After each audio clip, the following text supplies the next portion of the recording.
In Bali, and this is the place to be. Asia is the place to be as the West falls apart, because the West, most countries in the West, I think all countries in the West, are in serious debt, and they got other social problems as well. Lack of babies, so they have to bring in people from other countries, refugees, etc., and that just causes a lot of problems. But that's what's happening. Yet in any system, even the body system, it has to continuously grow. And basically, the birth rate in all the Western countries is extremely low. So, in order to keep the system going, they have to bring in people from other countries. That's why there's so many people from other countries, third world countries, etc., Middle East, Mexico, Africa, etc., coming into Western countries.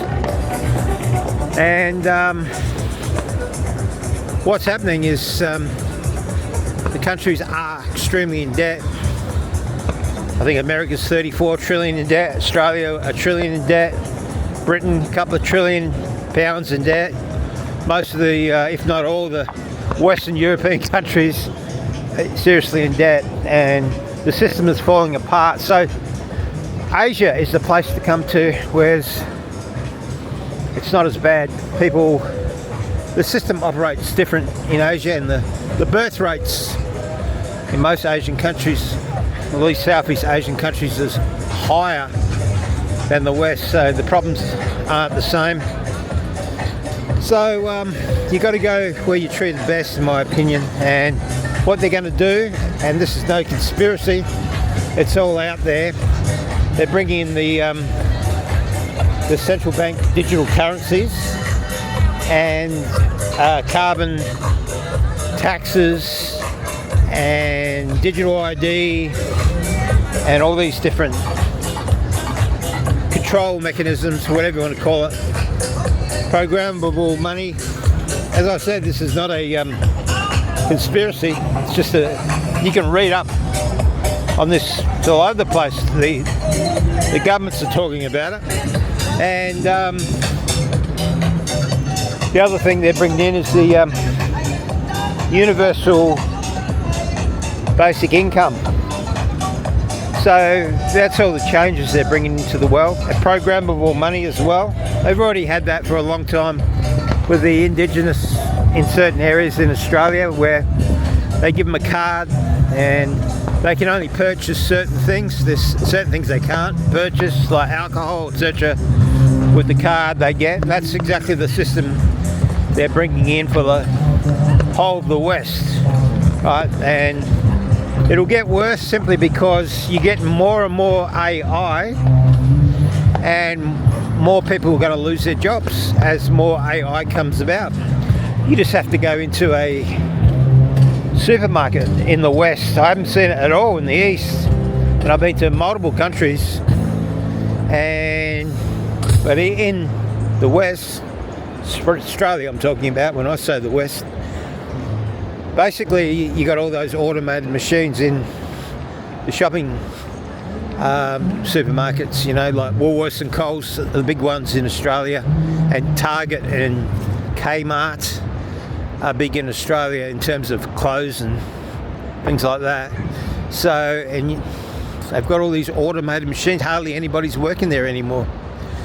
So if you look at all across the world, it's millions of people out of work. Now they're bringing in automated cars, right? You've already got that in the mining industry in Australia, where they got automated trucks, self-driving, autonomous or whatever it's called.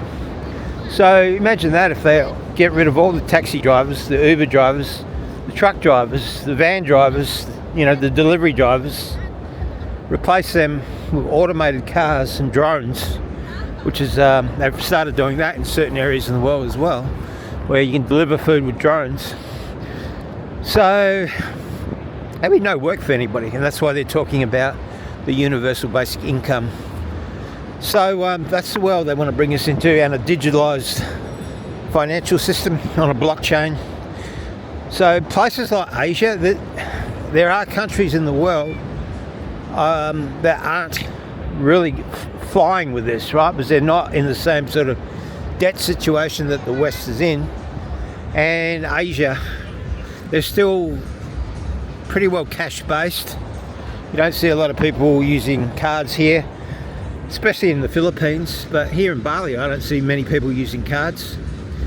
It's still cash, and they're trying to, in Australia and the West, they're trying to get rid of cash. Once they get rid of cash, you've got no privacy, you've got no freedom, they've got total control over you. That might sound conspiratorial, but it's just a fact.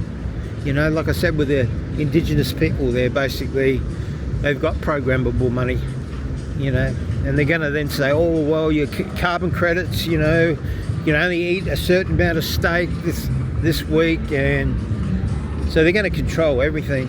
That's their goal anyway. And the problem with that system is, and it's happened lately, there's been failures in the power system all around the world. And if you're card only, you know, if you're on that blockchain, the CBDC, which is central bank digital currency system, which 140 countries are now bringing in, over 140 countries, including Australia, and the power goes down, well, you're screwed. It can become a zombie, literally a zombie scenario, because I remember back in Adelaide, back in 2017, I think it was, the power went down completely in the city for, I think it was 2, maybe 3 days. No street lights, no traffic lights, nothing. There's the ocean out there. And nothing at all. And if you didn't have cash, you were screwed. You were absolutely screwed. So we've got to fight for that. Keep cash alive. Use cash as much as possible. I know cards convenient, but it's not the right way to go. Trust me. And you know, carbon taxes, they want to bring that in, as I said. Digital ID, everything's, they can shut you out of the system, you know, with digital ID. They want to bring that in with computers, for example. If you want to get on the internet, you got to log in with your digital ID. You know, I just come back from Australia a couple of days ago. You got to, you know, have your eyeballs photographed as you walk in through customs and all that. So that's digital ID, and that's what they want to bring in across the board. So Asia, man, this is the place to be. It's all about quality of life. It's much cheaper here too. As I said, what I'm paying for my apartment, $600 a month. It's a modern apartment. Would be $4,000 a month in Sydney, or $3,500 in Melbourne, or $3,000 in Adelaide, or whatever. But I'm paying like a fifth, at least a fifth less, maybe an eighth less than you would in the West. And the food, like I said, cheapest chips here. Although, what did I pay tonight? I bought squid, calamari I should say, and chips and a coconut. And it cost me, I think it was $17. That was in one of these restaurants on the beach here. But man, was it worth it? Absolutely, man. Absolutely. The weather right now is like 25 with an absolutely beautiful breeze. Every night there's this beautiful cool breeze. You got dogs and kids running around. It's got 10 o'clock Saturday night, 10:30 on a Saturday night at the moment. You got all the music, all these different restaurants. They've all got great music. Some have got bands, and it's just unbelievable, man. So you can live cheaper, you can be happier. The people are much much more upbeat. They're so relaxed. It's unbelievable. I've been here 10 months. I've not seen one fight. I've seen one person raise their voice in the whole time I've been here. That was an Indonesian guy who got cut off by a truck on his motorbike. He went crazy at the truck. That was the only time I've seen any sort of raising of the voice or anything like that. Unbelievable. Because it's mainly a Hindu culture and people are very, very chilled, man. Very, very chilled. They like to sort things out with communication in a very calm way. It's unbelievable, man. So the same in Malaysia and Philippines, all these different places I've been to. It's as I keep saying to you, Asia is the place to come. Of course, it takes a bit of guts to make the move, especially you got friends and family and all that. You got to look at the future. Where is Australia and the West going? Going down, crime's rising, and of course the government is really beating everything up. They want fear because then they can bring in their systems, and that's exactly what they're doing. They're using the media, their buddies, the media, to bring in a lot of fear. So it's actually not as violent as they're telling you. There's a lot of false news. But they need to bring in these new systems. You know, the digital ID, oh, we need this for security. We need that for security. But it's all about control. I'm not saying it's totally about control. It's about the fact that we're broke in the West.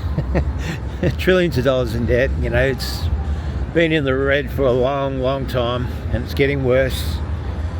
So basically they got to change the system, and that's their intent, and that's what's occurring. So I say go to wherever you want to be treated best, and look at it here. It's just unbelievable, man. Like I said, I'm paying for a kebab $2.20, a delicious kebab. Not quite as big as a Western kebab, but two of them are. They're actually bigger when you get two. $4.40. They taste better. They actually toast the kebab. Right? You don't get that. Well, where I'm from in Australia, they don't. I've never seen a toasted kebab. You know, like they toast the bread, they put it on a hot grill, and it's crunchy. It's just unbelievable. Right? And here in Australia it's $16 for a kebab. Actually Singapore's just the same as well. So when I say Asia, I'm not saying it's all cheap because I was there a month ago and I was shocked to find that a kebab was $16 there too. So yeah, this is what it's like though. It's fantastic. Everybody up here in the restaurants. So anyway, that's my 20 cents worth. Go where you're treated best, and you're going to be treated better in Asia. The people overall are friendlier, haven't got that ego thing like the West. It's more humble.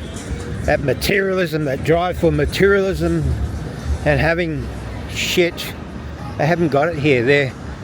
Their attention is on good relationships, you know, being happy in the moment. You know, Asians think different to Westerners. They sort of live in the moment.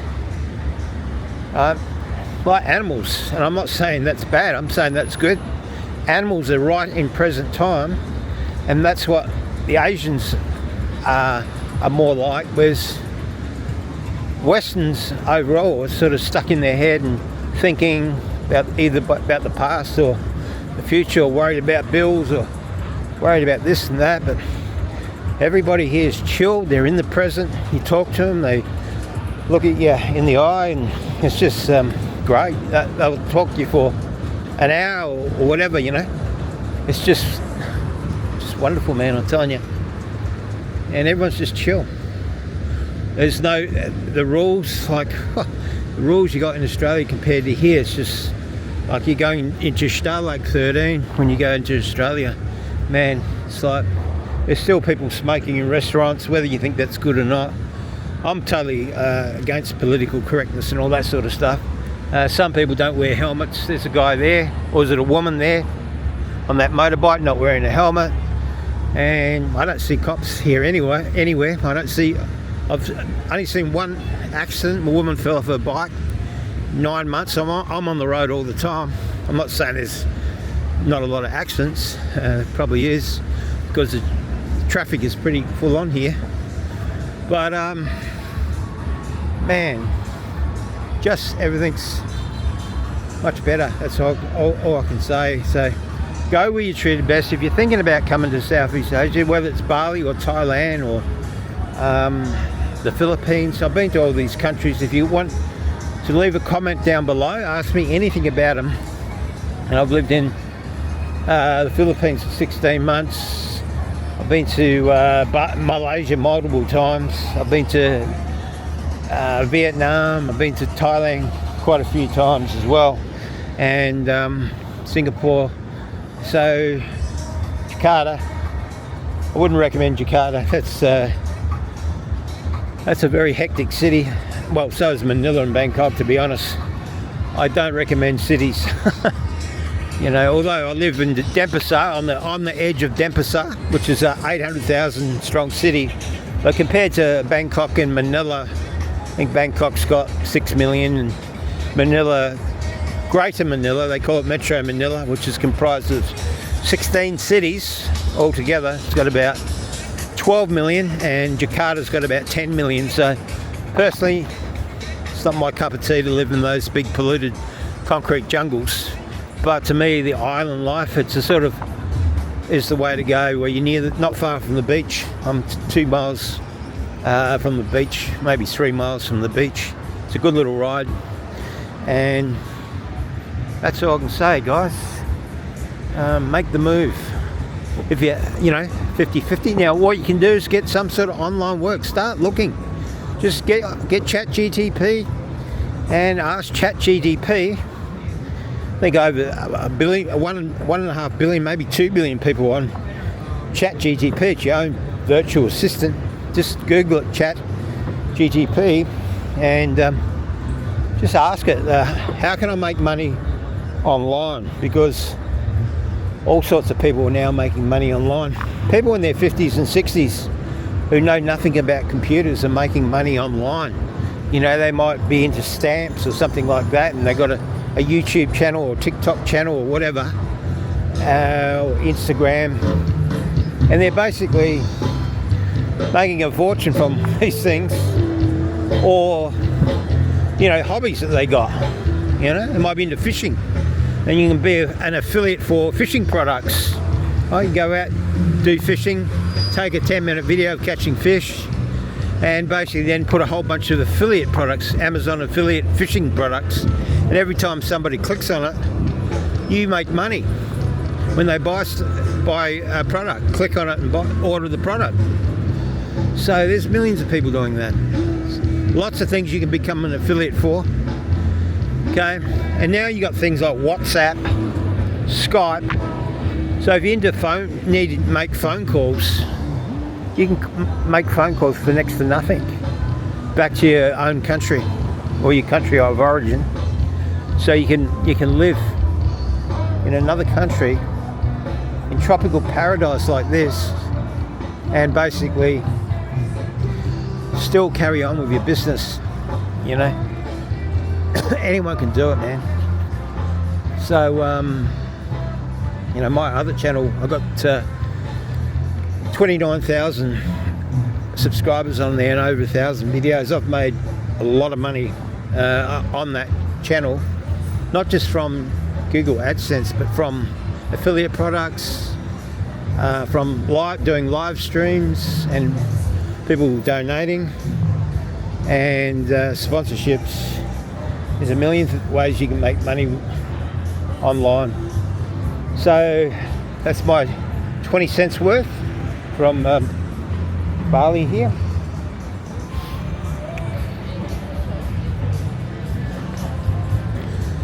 So thank you very much, and come and have a beer with us. The beer is great, bintang. But I'll tell you one thing, I hardly drink at all now. You know, before, you know, I'd like to drink every weekend. Now, don't need it, because sitting on those bean bags is so freaking comfortable, listening to the music, watching the band or whatever, and drinking with a perfect breeze. The weather is absolute perfection. You couldn't get it hotter or colder. That's how good it is. It's like 10:30, 11 o'clock now. Everybody's in t-shirts or tank tops or whatever, and shorts. And you're just so relaxed. And there's no that heavy vibe that you get in Australia. Doesn't exist, you know. You can go walk into a pub, there's guys who want to fight you or whatever. You get anger on the streets, you know, road rage, and that's not here. It just doesn't exist.